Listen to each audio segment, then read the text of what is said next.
பொள்ளாச்சி இலக்கிய வட்டத்தின் 135வது அமர்வில் இணைந்திருக்கின்ற அத்தனை உறவுகளுக்கும் எனது அன்பான வணக்கத்தை தெரிவித்துக் கொள்கிறேன். பெயரிடப்படாத பறவை என் பெயர் அமர்ந்திருக்கிறது.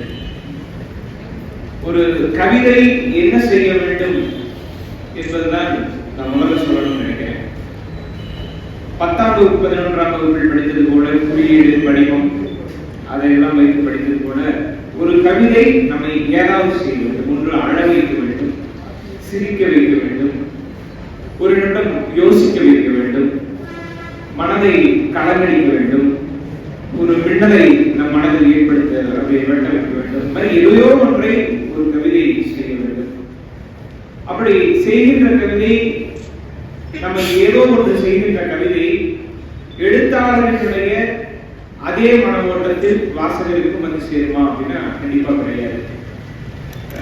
முன்னாடி பேசி அமர்ந்திருக்கிற ராமலிங்கம் ஐயா அவர்கள் சொல்லும் போது நான் ஒரு பார்வையில் அதை எழுதியேன், அதை பார்ப்பவர்கள் மற்றொரு பார்வையில் பார்க்கலாம் அப்படிங்கிறது.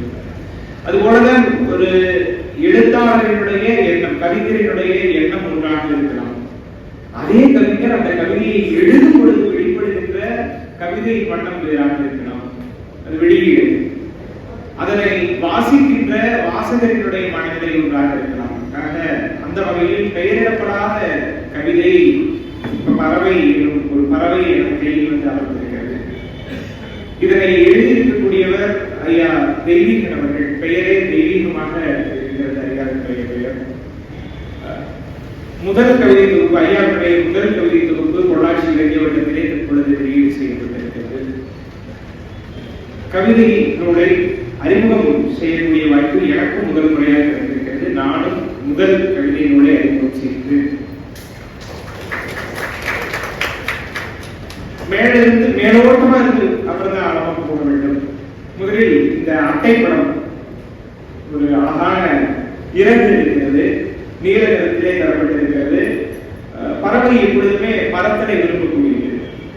பறப்பது என்பதுதான் பறவையினுடைய இயல்பு. அந்த வானத்தில் தான் அது தன்னுடைய பறக்கும் செயலை செய்யக்கூடிய நிர்வாகம் நடக்கும். வானத்தினுடைய நிறம் நீளம், அந்த நீளத்தை வைத்துக் கொண்டு அதன் மீது ஒரு பறவையினுடைய இறகு ஒரு அழகான கட்டமைப்பு உங்களுக்கு இருக்கிறது. ஐயா அவர்கள் ஓவியர் என்று நான் இந்த புத்தகத்தை படிக்கும் பொழுது தெரிந்து கொண்டேன் என்பதை வாழ்த்துகிறேன். ஒரு சாதாரண மனிதர், இவ்வளவு ஒரு கவிஞர், ஒரு எழுத்தாளர் இந்த சமூகத்தை உற்று நோக்குகின்ற பார்வையை விட ஒரு ஓவியர் உற்று நோக்குகின்ற பார்வை மிகவும் ஆழமானதாக, அதிசயமானதாக இருக்கும். அழகு அப்படிங்கிறது அழகே அழகே எல்லாம் அழகே ஒரு பாடல் நம்ம கேட்டிருக்கோம். அழகு அப்படிங்கிறது ஒரு ஓவியருக்கு எங்கு இருக்கும் என்றால் சாதாரண காட்சிகள் தான் அதிகமாக இருக்கும். நான் ஒரு கதை படிச்சேன். ஒரு பிச்சைக்காரரை பார்த்தவுடன் ஒரு ஓவியர் வரைய தொடங்குகிறார். ஒரு பணக்காரரை பார்த்தவுடன் வரைய தொடங்குகிறார். அவருக்கு ஒரு நண்பர் இருக்கிறார். அந்த நண்பர் கொஞ்சம் ஏழையாக இருக்கிறார், ரொம்ப வறுமை கோட்டு கீழே இருக்கிறாரு, வேலையும் அவருக்கு எதுவும் கிடைக்கிறது இல்லை. இவர் ஓவியம் வரையக்கூடியதே தான் பார்த்துருப்பாரு. அப்பப்போ ஏதாவது வேலை கிடைச்சா மட்டும் போயிடுவாரு. மற்ற சமயத்துல ஓவியம் வரைவதைத்தான் வந்து பார்த்து கொண்டிருப்பார். அப்படி பார்த்து கொண்டிருக்கின்ற சமயத்திலே ஒரு பிச்சைக்காரர் வெளியே ஜன்னலுக்கு வெளியே நின்றிருக்கிறாரு. அதை பார்த்த உடனே இந்த ஓவியர் ஓவியம் வரைய தொடங்கியிருக்கிறார். அப்படி வரைகின்ற ஓவியத்தை பார்த்துட்டு பிச்சைக்காரனை போய் வரைஞ்சிட்டு இருக்கேன், அழகா இருக்கிற இருக்கு பாரு, பறவை இருக்கு, மரம் இருக்கு, அது இருக்கு, அதெல்லாம் வரையணும். பிச்சைக்காரன் வரையன்னு நீ சொல்லாத, பார்க்கும் பொழுது ஒரு சாதாரண இயல்பான காட்சியாக தெரியக்கூடியதை வரைவதுதான் என்னுடைய மனம் ஒப்புக்கொள்ளும் அப்படின்னு அவர் சொன்னார். அது கதை நீளமாகும் போது நம்ம கதையை விட்டு எனக்கு வந்தோம் அப்படின்னா சாதாரணமான இயல்பான காட்சிகளை கூட ஒரு ஓவியரால் மிகவும் ஆழமாக உற்று நோக்க முடியும். அந்த வகையில் தான் இந்த கவிதை தொகுப்பும் அமைந்திருக்கிறது. இந்த கவிதை தொகுப்புக்குள்ள பல்வேறு கதாபாத்திரங்கள் வருகின்றன. குறிப்பாக கருப்புட்டி பாட்டி, பொன்னரசி, ஒரு பொருள் அப்பாவுடைய சைக்கிள் ஒன்று வருகிறது, பழனி தாத்தா என்று ஒன்று வருகிறார், ராஜகோபால், ரோஹிணி, கருப்பாய், சூறாவளி, வின்டர், ஒரு படம் பிடிக்கும் பெண்மணி என்று நிறைய கதாபாத்திரங்கள் கவிதைக்குள் வருகின்றன. அவர்கள் எல்லாம் நம் மனதில் ஆழமாக நிற்கக்கூடியவையாக இருக்கின்றன. இதுல ஒரு முதல் கவிதை பார்த்தோம் அப்படின்னா பெயரிடப்படாத பறவையில முதல் கவிதையாக இருக்கிறது. கீழே இருந்து இந்த கவிதையை வாசிச்சு போனால்தான் ரொம்ப சுலபமா இருக்கும். இருந்தாலும் மேல இருந்து ஒரு முறை வாசித்து விட்டு இந்த கவிதையை பற்றி சொல்ல விரும்புகிறேன். பெயரறியாத பறவை என்று வீட்டு முற்றத்தில் அமர்ந்தது. சுற்றும் முற்றும் கண்களை சுழற்றி தனக்கு என ஒரு வானத்தை அமைத்தது.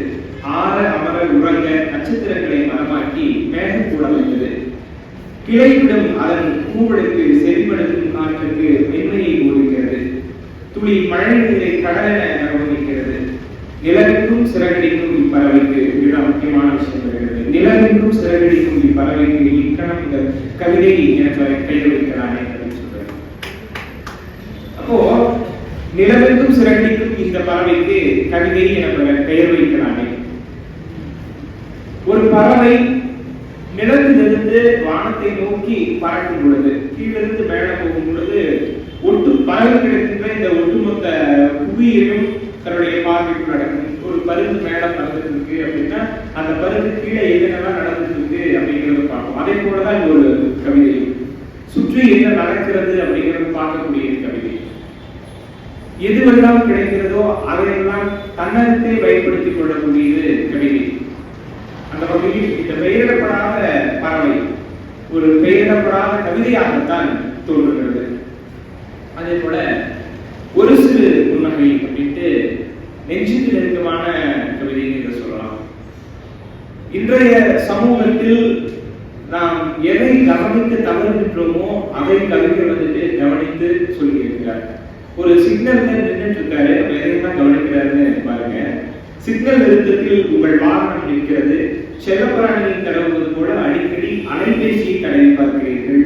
பக்கவாட்டு கண்ணாடியில் உங்கள் முகத்தை குடித்து ரசிக்கிறீர்கள். சாலையில் கிடக்கும் நவீன யுவதியின் அளவெடுக்கும் கூந்தலை கண்ணிமைக்காது பார்த்து சிரிக்கிறீர்கள். நொடிகளால் நிறைந்த தினசரி உழைப்பில் பேனாவிற்கும் பெண்ணின் இடுப்பு சேலைகளில் கண்கள் முடிவ ஒற்றைப்படுத்திய இருவிரல் சப்பும் சின்ன சிறு குழந்தையின் சிறு புன்னகையை தெரிந்தோ தெரியாமலோ கவனிக்க மறக்காதீர்கள். அதை நாளை வகையில் ஒரு இளைஞனாக ஒரு அழகான பெண் கணக்கால் பார்ப்பது சரி. அவ்வப்போது அந்த பெண் கணக்கு பொழுதே வச்சுக்கலாமே, அப்படி குளித்து சரி நம்ம தலை நல்லா இருக்கா, கூட்டி கலந்துச்சா பார்ப்பது இயல்பு. பார்ப்பது இயல்பு. செல்லப்புறாணி கடவுள் போடத்தார். அப்பப்போ அந்த போன் எடுத்து யாராவது மெசேஜ் அனுப்பிச்சிருக்காங்களா, ஏதாவது முக்கியமான செய்தி இருக்கிறதா அப்படிங்கிறத அப்பப்போ பார்ப்பது இதெல்லாம் இயல்பானது. ஆனால் ஒரு வடுவம் இருக்கக்கூடியவரோ அல்லது ஒரு காய் வெள்ளரிக்காய் அந்த மாதிரியான பொருட்கள் வந்துட்டு இருப்பாங்க, அவர்களோ சின்ன சின்ன பொருட்கள் மட்டமெல்லாம் வந்துட்டு இருப்பாங்க கோயம்புத்தூர் ரோட்ல, அவர்களோ பொம்மைகளாக வந்துட்டு இருப்பாங்க, அவர்களோ நம்ம கண்ணில் படுவது என்பது அவ்வளவு சுலபமானதல்ல. அவர்கள் வந்தால் கூட நம்ம தலையை முடிச்சிருப்போம், இவங்க வேற வந்துட்டாங்க, நீ வந்து வாங்க கேட்பாங்க அப்படிங்கிற எண்ண ஓட்டத்தில் அவர்களை பார்க்காமல் தவிர்த்து விடுவோம். ஆனால் அப்படி ஏதோ ஒரு பொருளை விற்றுக் கொண்டு இருக்கக்கூடிய பேனா விற்றுக் கொண்டு இருக்கக்கூடிய அந்த பெண்ணின் இடுப்பில் இருக்கக்கூடிய குழந்தை, அந்த குழந்தையினுடைய ஒற்றை பல், ஒரு புன்னகை. இந்த கவிதை பேசக்கூடிய சமுதாய சிக்கல்கிறது ஆழமானது. சமுதாயத்தில் நிலவக்கூடிய பொருளாதார ரீதியிலான சுரண்டல், அவர்கள் ஏன் அந்த நிலைக்கு தள்ளப்பட்டார்கள், அப்படி தள்ளப்பட்ட குழந்தை கூட ஏன் சிரிக்கிறது அப்படின்னு 1000 எண்ணங்களை விதிக்க செய்கிறது ஒரு சிறு புன்னகை அப்படிங்கிற ஒரு கவிதை. அதே போல புனைப்பெயரும் நிஜப்பெயரும். இன்றைக்கு கவிஞர்களாக இருக்கக்கூடிய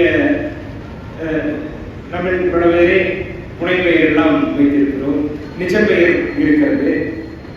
அதை வாசித்திருக்கிறேன். அவர்கள் புனைப்பெயர்களை சுட்டிக் கொள்கிறார்கள், அடையாளமாக, அலங்காரமாக, அங்கீகாரமாக, சுயந்திரத்தால் தன்னை நிறுவுகிறார்கள். இலக்கியப்படி மேடைகளில் உச்சரிக்கும் கணங்களில் பரவசமாகிறார்கள். அந்த பெயரை உச்சரிக்கும் பொழுது ஒரு பரவசம் புரிகிறது. நமக்கு பிடிச்சு வச்சுக்கிட்டு பேர் அதை கணக்காக உச்சரிக்கிறார்கள் அப்படின்னு ஒரு பரவசமாகிறார்கள். ஊடகங்களை புகழ்ச்சியில் சுரிந்து ஆசுவாசப்படுகிறார்கள். அழைப்புதலில் அச்சடிக்கப்பட்டதை திரும்ப திரும்ப பார்த்து பூரிக்கிறார்கள். என் பேர் கூட கவிஞர் சபையில் போட்டிருந்தாங்க அழைப்புதல்ல. சரி, நம்மளுமா கவிஞர் அப்படின்னு ஒரு நிமிஷம் யோசிச்சுட்டேன். அப்போ அதை கடலை அந்த பெயர்களையும் பார்த்துக் கொள்கிறார்கள், திருப்பி பார்த்துக் கொள்கிறார்கள். சமீபத்தில் கிடைத்த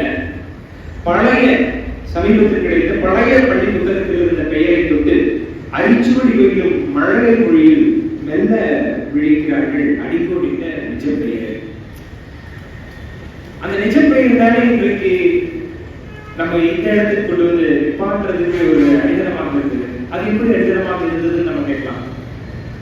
இந்த நிஜப்பெயரை என் பேர் பேருடன் வாழணும்பா அப்படின்னு தான் வாழ்க்கணும். பேர் வைக்கும்போது இந்த பேர் வச்சிருக்கேன். இப்போ எடுத்துக்காட்டுக்கு ராமசாமி பேர் வச்சிருக்கேன். பழைய காலத்துல இருக்க ராமசாமி பேர் வச்சிருக்கேன்ப்பா, பேர் விளங்க வாழணும்பா அப்படின்னு அந்த காலத்து பெரியவர்கள் எல்லாம் சொல்லுவார்கள். அந்த பேர் தானே பேர் விளக்க உலகெல்லாம் தெரிய வேண்டும் அப்படின்னு வச்சிருப்பாங்க. அந்த பெயரை மாற்றி ஒரு புதிய புனைப்பெயரை வைத்திருந்தாலும் அந்த பெயரின் மீதான தனக்கு சொந்தமான பெயரின் மீதான ஈர்ப்பு அப்படிங்கிறது இருந்து கொண்டுதான் இருக்கும். அதனை ஐயா அவர்கள் கவிதையில் தெரிவித்திருக்கிறார். ஐயா ஓவியர் அப்படிங்கிறது முன்கூட்டியே சொல்லியிருக்கார். ஒரு ஓவியர் இன்னும் தன்னுடைய எதிர்பார்ப்புகள், ஒரு ஓவியனுடைய எதிர்பார்ப்பு மட்டுமல்ல, எல்லாருடைய எதிர்பார்ப்புமே மிகப்பெரியது. ஓவியரா அவருடைய எதிர்பார்ப்பு என்னவா இருக்குன்னா, சில விஷயங்கள் நான் வரையாம விட்டுட்டேன் அப்படிங்கிற ஒரு இயக்கம் அவர்களுக்குள்ள இருக்கிறது.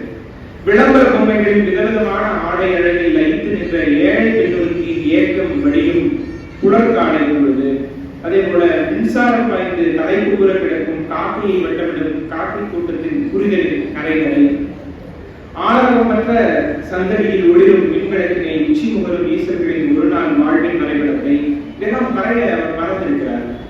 புறவழிச்சாலையில் சாலை செப்பனிடும் பணியாளரின் கோயிலில் நிழல் சொரியும் ஒற்றை கிளை விரித்த மரத்தை வீட்டுப்பாடம் எழுத மறந்து விக்கி விம்மி எழும் மழலையின் விகழ்வதில்லா பேரன்பின் பேரவை வரைதல் ஓவியம் உணர்தல் உயிரோவியம் அப்படிங்கிறது. அதாவது எதையெல்லாம் தான் வரைய மறந்திருக்கிறோம் அப்படின்னு நினைக்கும் பொழுது அவருக்கு ஒரு ஏக்கம் இருக்கிறது. அது எது வரிசைப்படுத்தும் போது கூட கவித்துவத்தோடு வரிசைப்படுத்துவது அப்படிங்கிறது அழகானது. பகிர்தல் என்று ஒரு கவிஞர் தேனரசன் ஐயா அவர்களுடைய பகிர்தல் அப்படிங்கிறது ஒரு விதமாக இருக்கும். அவருக்கு பகிர்தல் என்ற கவிதையை எழுதியிருந்தார். கோணங்கிகள் வந்துட்டு தெருக்களை பகிர்ந்து விடுகிறார்கள். சகோதரிகள் வந்துட்டு சகலைவாடிகளை பகிர்ந்து விடுகிறார்கள். அரசியல்வாதிகள் மேடைகளை பகிர்ந்து விடுகிறார்கள். ஊசிவாசிக்காரர்கள் உந்து நிலையங்களை, பேருந்து நிலையங்கள், ரயில் நிலையங்களையும் பகிர்ந்து விடுகிறார்கள் அப்படின்னு அவருடைய பகிர்தல் ஒரு மாதிரியான இருக்கிறது. அது போன்றதாக இருக்கும் அப்படின்னு தலைப்பு பார்த்த உடனே நானும் உள்ள போனேன். ஆனா இந்த பகிர்தல் இன்னொரு புதிய அரசியல் இருந்தது. குழந்தைகளின் மதிய இடைவேளை சித்திரப்புகளின் நகர்வை போல வண்டினர்கள் வட்டமிட்டு வீட்டாரித்து அமர்ந்தோட அமர்கிறார்கள். புன்னகை மட்டுமே மொழியான அத்தருணம் உங்கள் மென்மையின் சாளரம் துழுகிறது.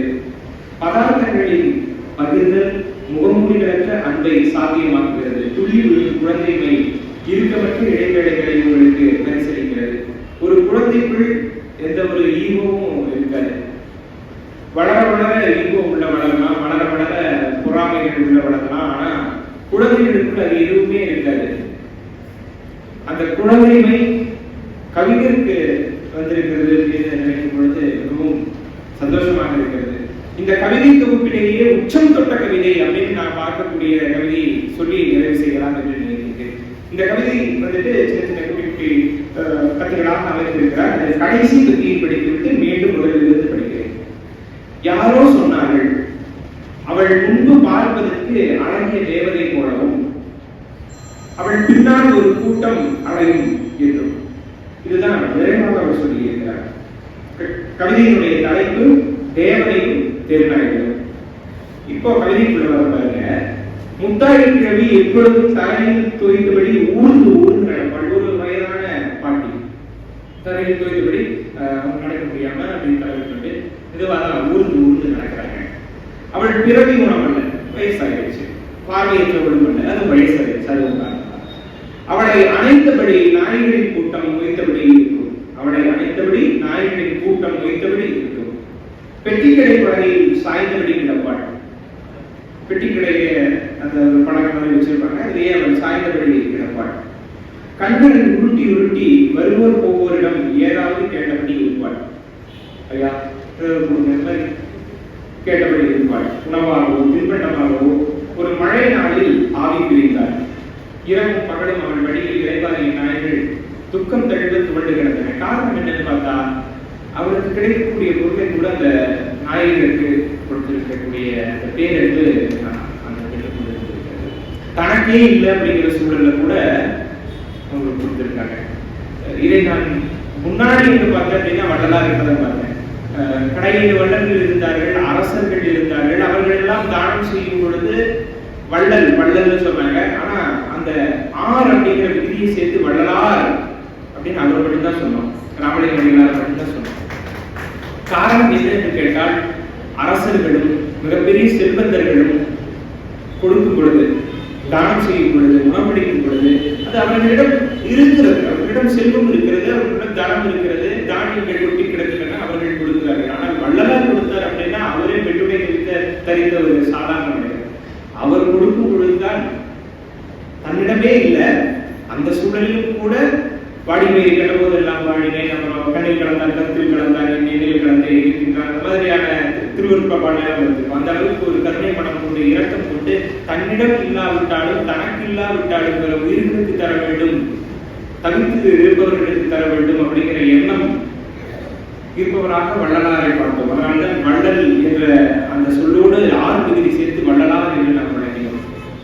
சுவாமி விவேகானந்தர் கூட சொல்வார், ஆத்மவத் சர்வபூதேஷு என்று. அதாவது எல்லா உயிர்களையும் உன்னை போலவே கருது.